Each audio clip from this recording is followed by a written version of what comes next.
¿Cómo le va, doctor Bossi?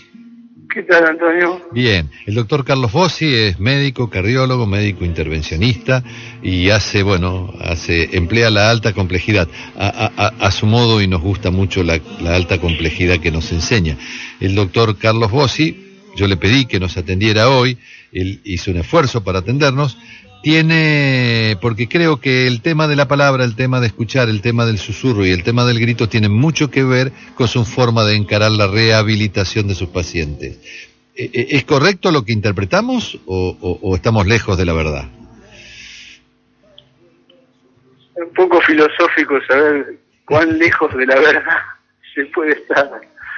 No, pero creo que en esta aproximación que tratamos de lograr para comunicarnos con lo que las personas quieren expresar que sienten, por lo menos lo que emerge, y la exploración de aquello que existe pero se pone en otro lado, nos ayuda a entender al otro un poco más, ¿no es cierto? Porque en la vida diaria muchas veces en el trabajo médico nos dicen que bueno, me hicieron una intervención, me pusieron un stent, me hicieron un bypass, pero bueno, detrás de todo eso, ¿qué hay?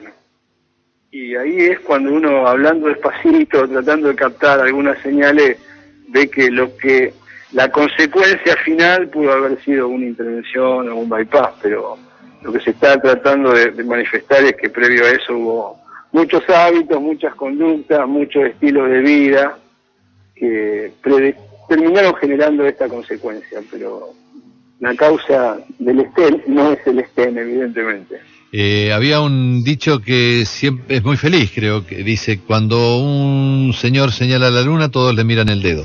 A veces pasa eso, ¿no? Maturana lo definía también apretando fuerte la mano, el dorso de la mano de alguien. Dice, mira, uy, se pone blanco, mi dedo índice tiene poder blanqueador. Claro. Decía. Claro. Estas cosas que hacemos los humanos a veces para engañarnos a nosotros mismos, porque si no recurrimos a nuestra biografía, no vamos a entender qué es lo que nos pasó.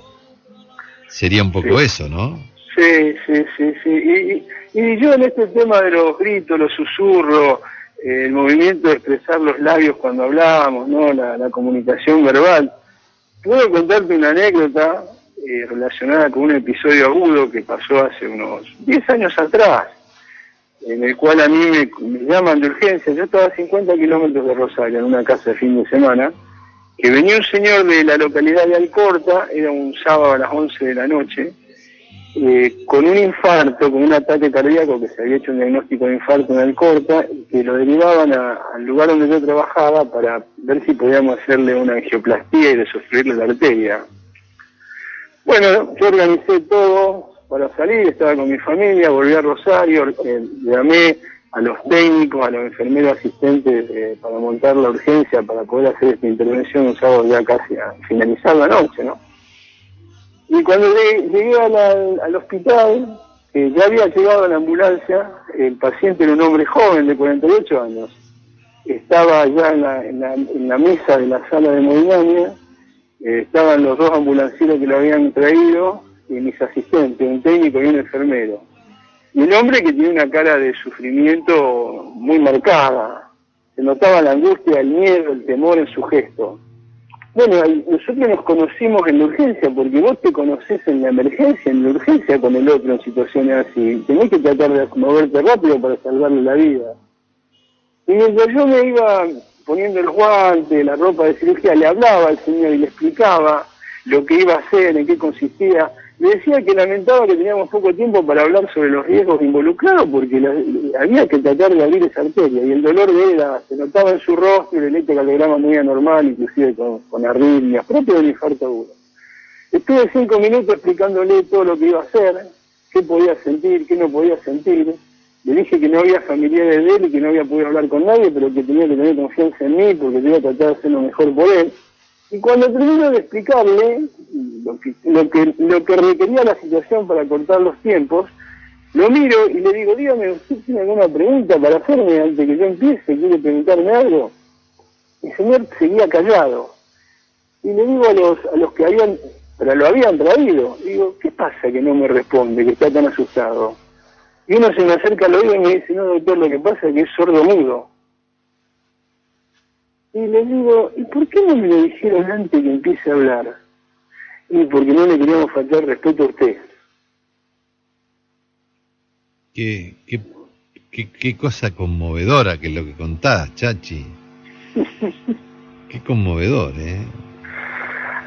Así que de ahí en más le dije que yo iba a hablar despacio, que me leyera los labios, que le íbamos a hacer señales, que si las cosas iban bien le levantaba el pulgar. Y de repente cuando abrí la arteria y se le fue el dolor, el señor sordomudo se reía. Ya no le dolía más el pecho. ¿Lo seguiste viendo después? No, lo vi 2 o 3 veces más y después ya lo perdí. Volvió al corta y ya no supe más de él. Digamos que interviene en la urgencia, ¿no? Sí, qué curioso y qué linda anécdota como para pensar y repensar todo esto, ¿no? Exactamente.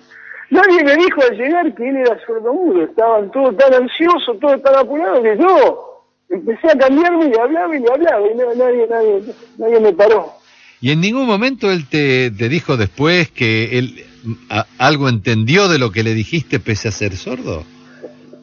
Sordo-mudo era. Está bien, pero digo, no, en ningún momento él hizo gestos como para decirte sí, yo entendí o no. Él después cuando se sentía bien me movía el pulgar, asentía con la cabeza. Y fíjate que pasó algo muy gracioso, porque después que le abrimos la arteria y que volvió a pasar sangre, que se la notaba que su rostro había cambiado, ya estábamos terminando y de repente el rostro se torna igual.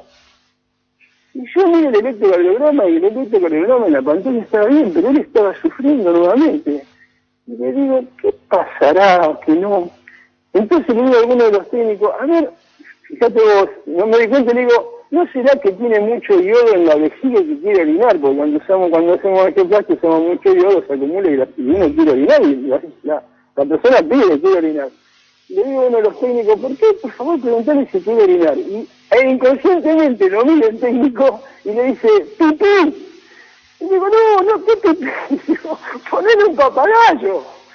Le puso el papagayo, le apretó la vejiga, orinó como 1,5 litros y nuevamente el rostro cambió. Qué linda anécdota que nos regalaste. Gracias, Chachi. Te mando un abrazo grande y te agradezco que hayas participado en el programa de hoy. Bueno, fue un gusto para mí, Antonio. Otro abrazo para todos ustedes. Muchas gracias por hacerme compartir estos gratos recuerdos de la vida. Bueno, el doctor Carlos Bossi es médico cardiólogo, médico intervencionista.